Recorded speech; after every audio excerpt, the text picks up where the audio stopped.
Gloria a Dios. Pues amados, hoy vengo a hablarles de cosas duras, de cosas difíciles, de cosas complicadas y también de otras que no parecen ser tan complicadas, pero que son mucho peores.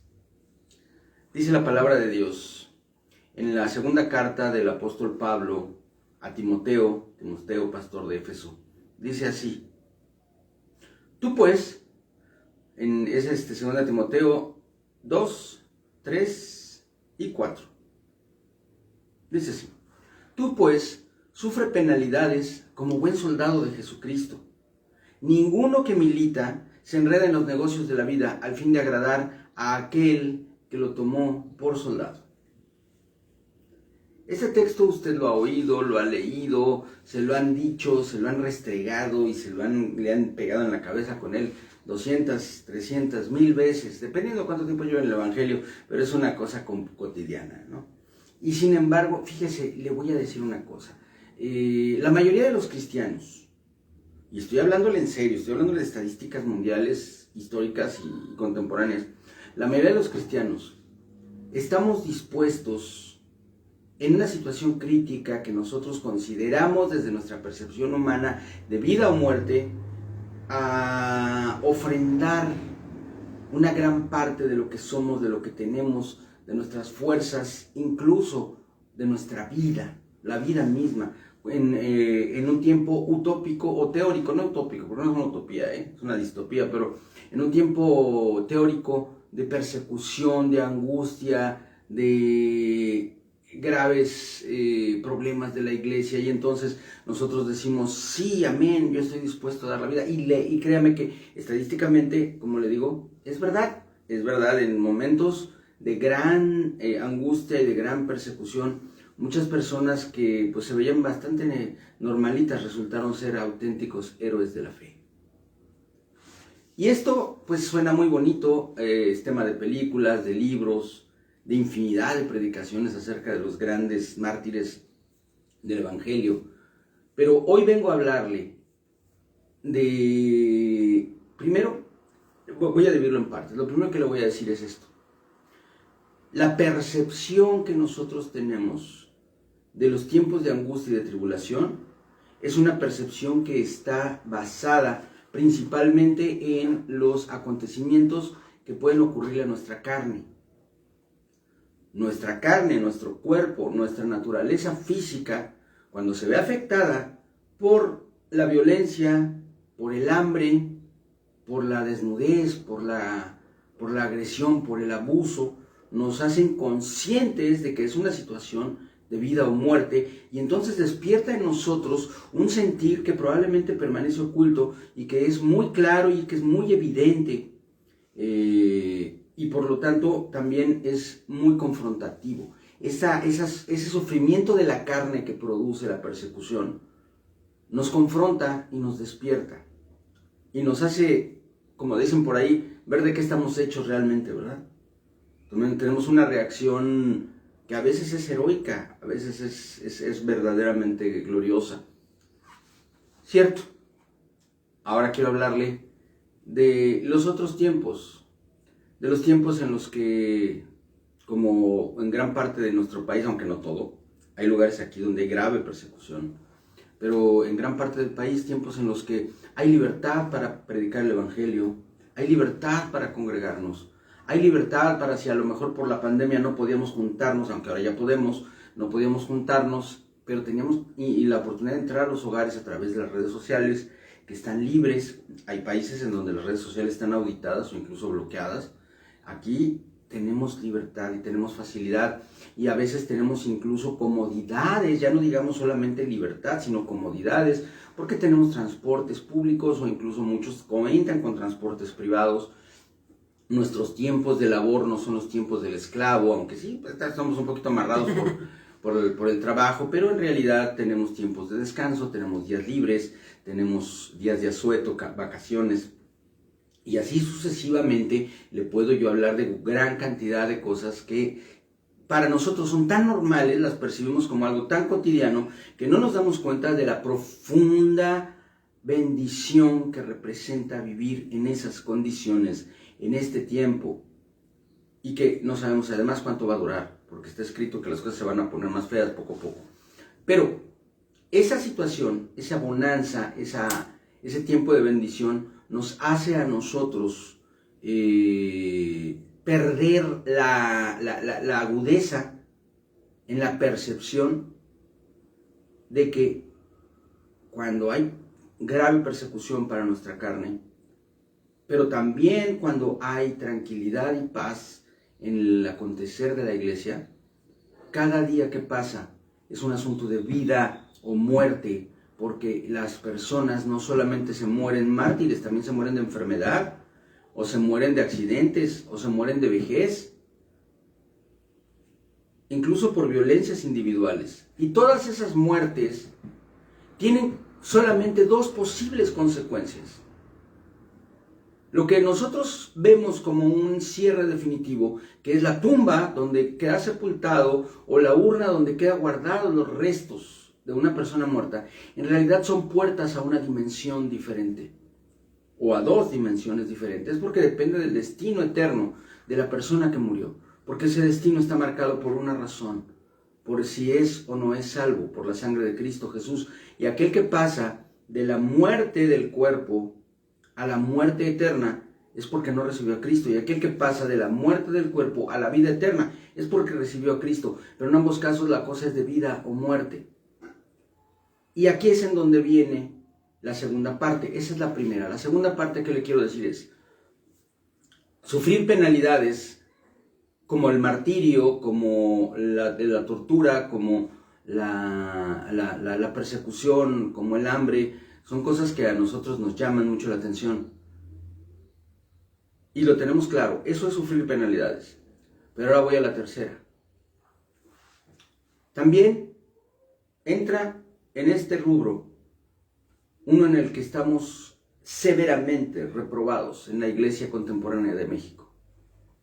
Porque también consideramos, menospreciamos y sin embargo somos esclavos de penalidades como levantarte temprano para llegar a tiempo al culto, como tomar un rato a la semana para ir a orar en los tiempos de oración. Penalidades tales como probablemente no comer a la hora que yo quiero o no irme a cenar a lo que yo quiero porque tengo una reunión de célula o una reunión de planificación o tengo alguna actividad en la iglesia. Penalidades tales como cederle un poquito de mi esfuerzo, de mi tiempo y de mis recursos a la obra de Dios, al tiempo de Dios, a mi comunión con Dios. Penalidades tales como tener que agarrar una combi, un camión, un transporte para ir a hablarle de Cristo a una persona con quien tengo una relación y que no conoce de Dios. Pero como no estamos en persecución, no estamos en angustia, no estamos siendo martirizados, entonces no percibimos esa necesidad y enormes se nos hacen esas penalidades. ¡Ay, es que trabajo muchas horas! Estoy muy cansado, necesito dormir. Total, si alguien se va al infierno por toda la eternidad, pues ni modo, ¿no? Es que tengo que hacer cosas, a lo mejor tengo que arreglar la casa y pues ¿cómo lo voy a hacer tarde? Tengo que hacerlo hoy, me tengo que poner a lavar la ropa. No, mejor otro día voy a la iglesia, al fin que ahí está el Señor esperándome cuando yo quiera.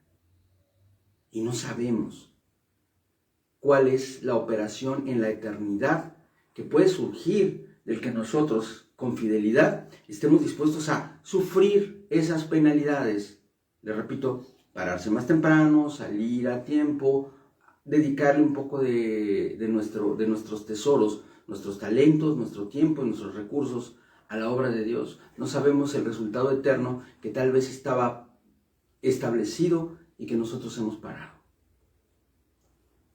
Hace 5 años, contaditos, 5 años, por única vez desde el tiempo en que nosotros salimos a la obra, mi esposa y yo, ya después del Instituto Bíblico y que estamos en Chiapas, por única vez llegó la hora del servicio y pasaron 15 minutos, pasaron 20 minutos, pasó media hora y a la media hora, estando yo enojado, molesto, deprimido, porque no había llegado nadie al culto, me levanté, cerré las puertas del templo y me senté a lamerme las heridas ahí en una banca. Ese día pues acabó muy triste, yo estaba muy decepcionado, estaba yo tirado al drama, no, es que no sirvo para esto, es que no es posible, ya teníamos, era una misión nuevecita, ya te decía, ya teníamos como 8 o 10 personas que venían, pero hoy no vino nadie, yo ya no estoy dispuesto a esto, ya sabe usted cómo se pone uno, ¿no? Después se me pasó, el Señor me fortaleció, me dio mis apes para que reaccionara, y al siguiente día de célula abrimos, y ese día llegó a nosotros una de nuestras vecinas que estaba yendo con nosotros y nos comentó que ese domingo ella no había podido ir porque había tenido una urgencia, pero una persona que ella había invitado agarró a sus hijos, se arregló, se vistió, se le hizo un poco tarde, llegó a la casa del Señor para escuchar la palabra de Dios y las puertas estaban cerradas. Naturalmente, sin la confianza y sin el conocimiento personal de nosotros, pues no se atrevió a tocar o a preguntar, y yo pues estaba ahí sentado atrás de la puerta, estábamos a un par de metros de distancia, pero yo no supe que ella estaba ahí en la puerta y yo cerré las puertas. ¿Por qué? Porque no estaba dispuesto a sufrir penalidades. ¿Qué penalidad? La penalidad que un pastor o un siervo de Dios puede entenderme, la penalidad de ver el templo vacío. Me ganó la emoción y mi cansancio y lo que usted quiera. Y una persona que fue a escuchar la palabra de Dios se quedó con una puerta cerrada en la cara. Es solo un ejemplo. Yo creo que a lo largo de la vida todos hemos tenido esta situación, ¿verdad? Yo de repente a veces me paro y digo, ay, no quiero ir al templo. Luego me acuerdo que soy el pastor y se me pasa. Pero esa clase de cosas, amados, hablando en serio, es algo que nosotros a veces tenemos por algo ligero, por algo sin importancia, y no nos damos cuenta de que nuestra vida en esta tierra tiene un impacto eterno, un impacto en el reino, un impacto en el mundo que ha sido destinado por Dios desde el principio, y que nosotros solamente estamos llamados a reflejar en el poder de Dios, en el amor de Dios, haciendo lo que nos corresponde. Ni siquiera nos está pidiendo el Señor, por lo menos en esta etapa de nuestra vida como cristianos en México, no nos está pidiendo el martirio, no nos está pidiendo que entreguemos nuestra vida, y tal vez usted esté dispuesto a eso. A lo mejor en una situación crítica usted va a decir, sí, amén, bueno, si voy a morir por Cristo, le entro. Porque la percepción de la urgencia, la percepción de la necesidad es muy grande. Pero cuando no percibimos la urgencia y la necesidad, porque Dios nos ha permitido vivir un ambiente de bendición, de paz, de gozo, de tranquilidad, de libertad para hacer de libertad para hacer la obra de Dios, entonces no estamos dispuestos a dar un poquito más. No estamos dispuestos a entregarle al Señor una hora de nuestro descanso después de nuestras labores. No estamos dispuestos a entregarle a Dios 1 minuto o 2 minutos de oración al principio, al final del día. No estamos dispuestos a entregarle al Señor 15 minutos de una llamada o de un mensaje a una persona que necesita de Cristo. Y sabemos que tenemos actividades, cada iglesia tiene sus actividades.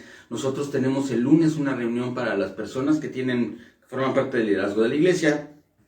Tenemos nuestras células familiares, tenemos reuniones de trabajo y de planificación de nuestras células. Tenemos también los viernes, ahora le comunico por si no sabía, tenemos los viernes oración por las necesidades de la iglesia. Y ahora también, pues aunque bueno, esto es una misión que es aparte de Mérida, pero tenemos también la misión de progreso, en donde estamos compartiendo el evangelio y donde siempre es bien recibida en la compañía del cuerpo de Cristo para poder trabajar. Y todas esas cosas son momentos en los que podríamos gozarnos, tal vez sufriendo penalidades, pero haciendo, incrementando y participando, siendo parte de la obra de Dios. Porque sabe, nos acercamos a Dios con toda libertad cuando tenemos necesidad, pero cuando lo que nos toca es dar, nos cuesta más trabajo. Yo quiero que usted medite en esto. Yo quiero que usted medite en esto. militar en los negocios de la vida, enredarse en los negocios de la vida, llenarnos de ocupaciones en este mundo, es algo que no va a contribuir al reino, pero todo lo contrario. El que nosotros apartemos tiempo, esfuerzos, recursos y talentos para la obra de Dios va a tener un impacto en la eternidad de nuestra familia, en la eternidad de nuestros amigos, en la eternidad de las personas que amamos, porque nos vamos a convertir nosotros en fuente de bendición. Y esas personas que a lo mejor durante años les hemos hablado de Cristo y no nos han escuchado, van a dejar de oír nuestras palabras y van a ver nuestros actos y se van a convertir. Piénselo, medítelo, porque esto es el todo de nuestra vida.